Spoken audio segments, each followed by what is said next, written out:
Hi Scorpio, kamusta kayo? Hope you're all doing well and welcome to 1111 Pinoy Tarot. This is a general reading about love or romantic love situation.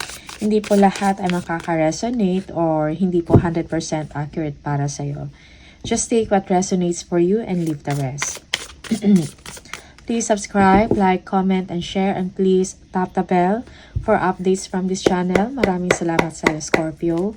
Tingnan natin kung anong energy mo and your person about love or romantic love situation. Scorpio, love and romantic situation.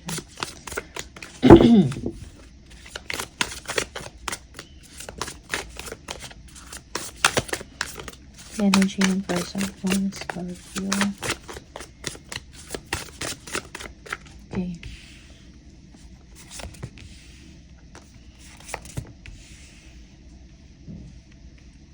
For some of you, you are dealing with an air sign, Aquarius, Gemini, or Libra. Some are dealing with a Leo for some of you.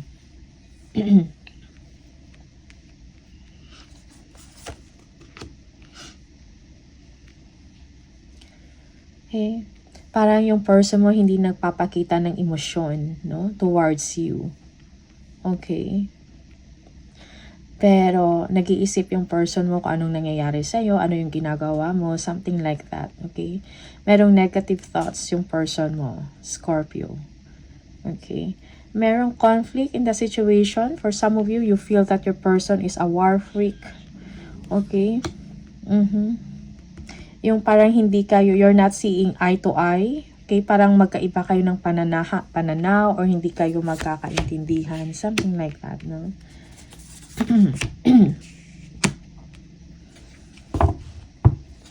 Okay.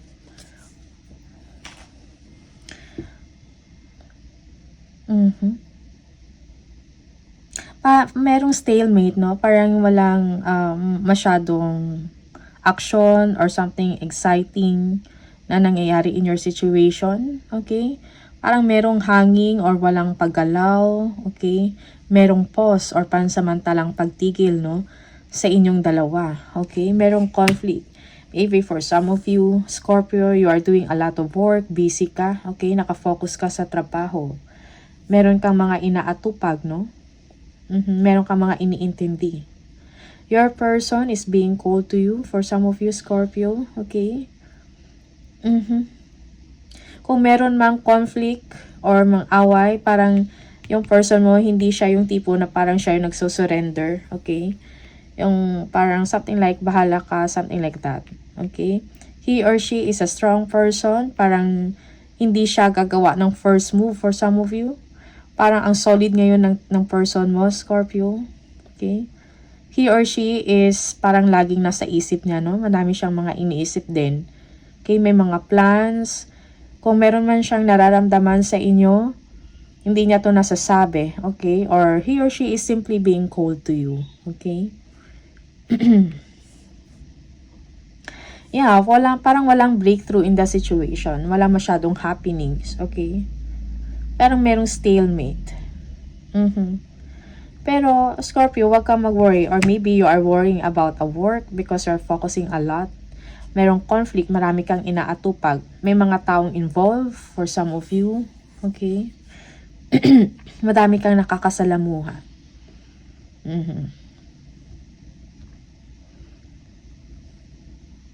Feeling mo, Scorpio, yung person mo is parang ang tigas, no? Parang bato. Or walang pakiramdam. Parang manhid. Okay? This person is showing a lot of strength, no? Mentally, even sa action niya, okay? At even sa kanyang emosyon, yeah. Also, your person is thinking kung anong ginagawa mo. Merong pagdududa din, no? Or parang uncertain siya kung anong ginagawa mo. Nag-iisip siya, okay?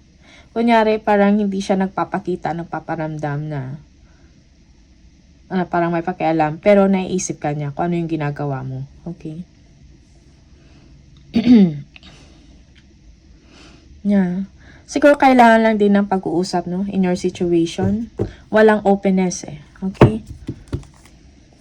someone parang isa sa inyo hindi magbe-bend down, kumbaga. Patigasan, something like that. Okay? Just take what resonates for you at iwanan kung hindi para sa inyo. Two of Swords. Tingnan natin.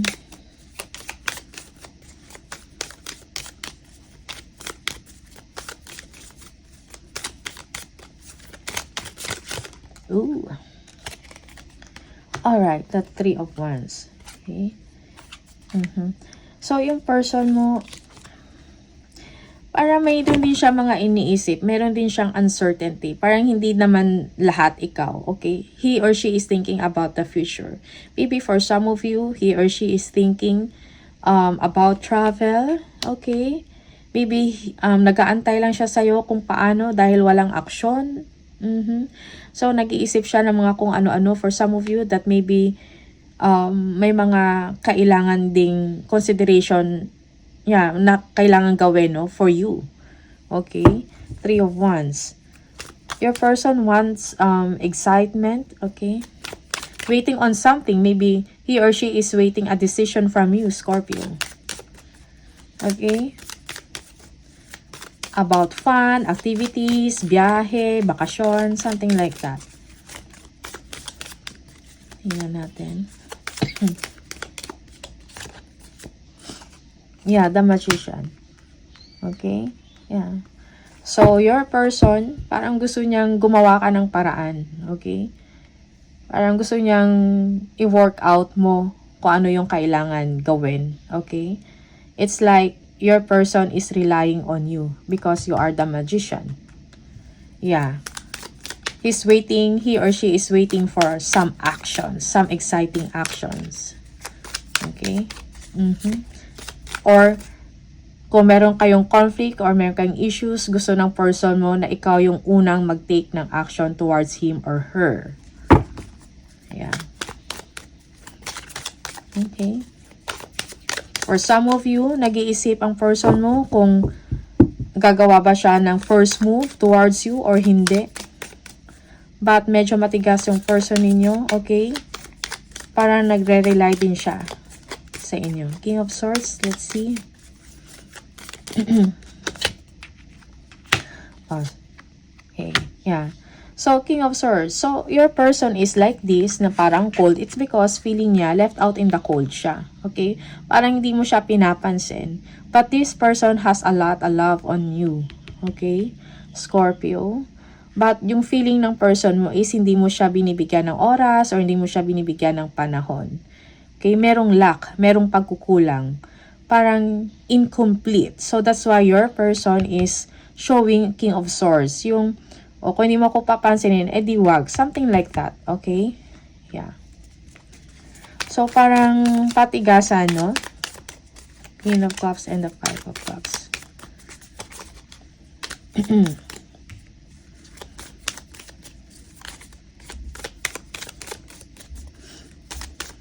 Yeah, your person also is thinking about him or herself, no? Para kung ano pa yung development sa sarili niya for some of you. Okay?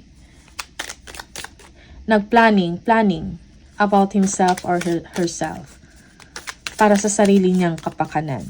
Okay? Strength, tingnan natin.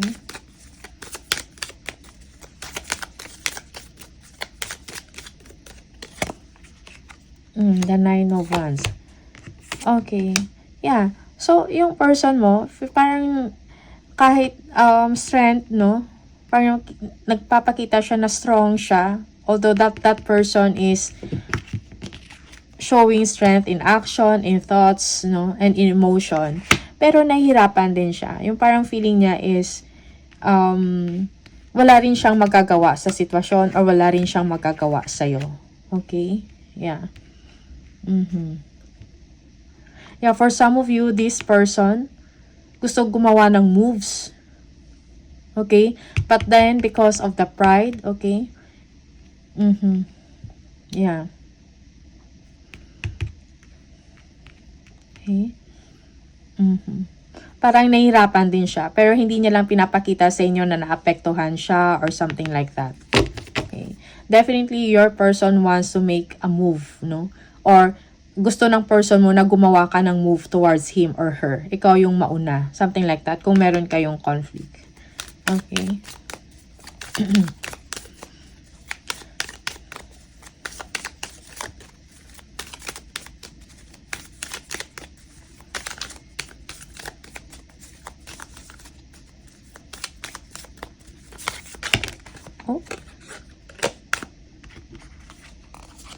Okay.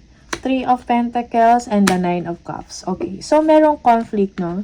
Maybe you Scorpio, has a lot of things to do. Maybe about work, no? Eight of Pentacles and the Three of Pentacles. Also, parang you are too busy. Okay? Yeah. My Nine of Cups at the same time. Merong happiness when it comes sa work ninyo. Merong something na achievement on your part, Scorpio. Okay? Yeah. So, maybe you are dealing with a lot of people about work. Okay. Also, Scorpio, you are thinking for some of you that your person is also competitive, no? That he or she is doing well sa kanyang trabaho or sa kanyang ginagawa. Yeah. Kaya parang wala ring time. So, you are not seeing eye to eye. Parang you are not on the same page. Parang hindi kayo nagkakaintindihan ng inyong person. For some of you, tingnan natin yung The Hangman.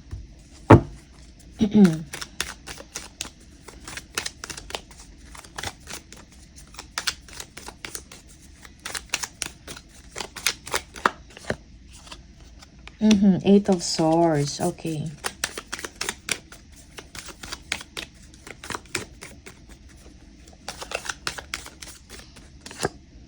And the Page of Cups. See? So, yung problem mo, Scorpio, with this person is that your person is not showing affection. Okay? So, you feel na parang may kailangan. And iniintindi mo yung person na to, somehow.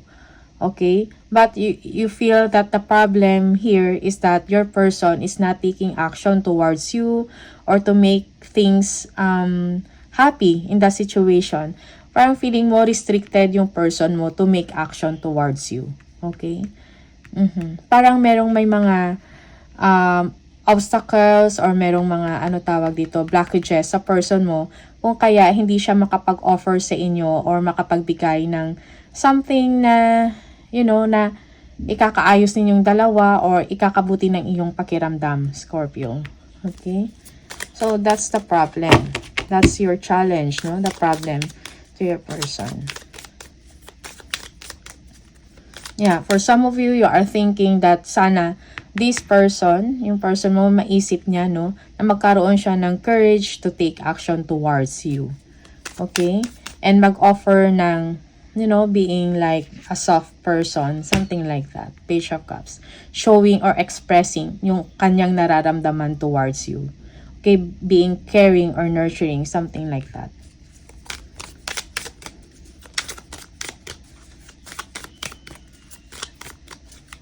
Your outcome, let's see.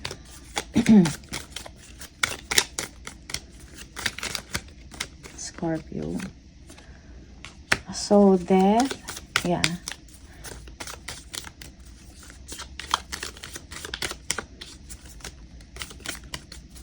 You are focusing, Death and then Ten of Cups. So, you are focusing on your work.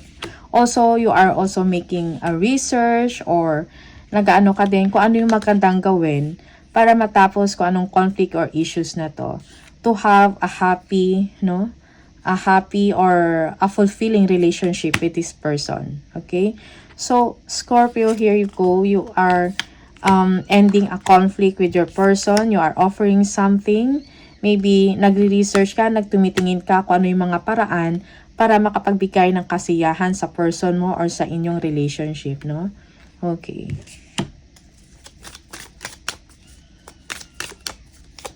Nine of Swords.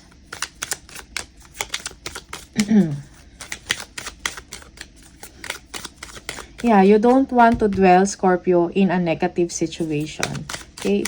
You want happiness. And parang ikaw din ang magbibigay ng solusyon, no? Para magkaroon ng kayo at kaayusan ang inyong relasyon or ang inyong pagsasama. Nine of Swords. Yeah, the Star. So, do not dwell, Scorpio. You are doing the right thing for some of you. Okay? Kung ano man yung mga worries or gumugulo sa isip mo. Okay? That will be answered. Magkakaroon ka ng solusyon. So, kailangan mo ng healing, kapanatagan ng loob. Yeah. Merong pag-aayos na mangyayari in the situation. Okay?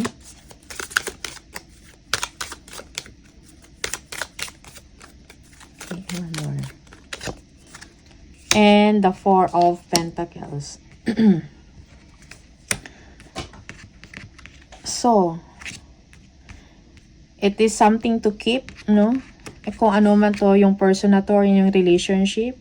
You want to keep the relationship. You want to keep it intact for some of you. Okay? That's why you're offering a solution, no? A conflict. Merong healing in the situation. Merong renewal. Merong pagbabago. Okay? Pagbabago na something positive. Okay? So, let go. Let go kung ano man tong hinuhold on ninyo na energy. Something like that. No? Communicate with your person. Okay? Bring that healing sa inyong dalawa or sa inyong sitwasyon. Okay? Yeah. Communication is needed. Transparency and open or honest conversation sa inyong dalawa about sa problema, sa conflict. Okay? And you are parang ikaw to ang mag-e-end ng conflict na to, Scorpio. You are being you are the bigger person here. Okay? Yan. So, Scorpio, ito lang yung mga mensahe para sa inyo. Maraming salamat and see you on the next video. Bye!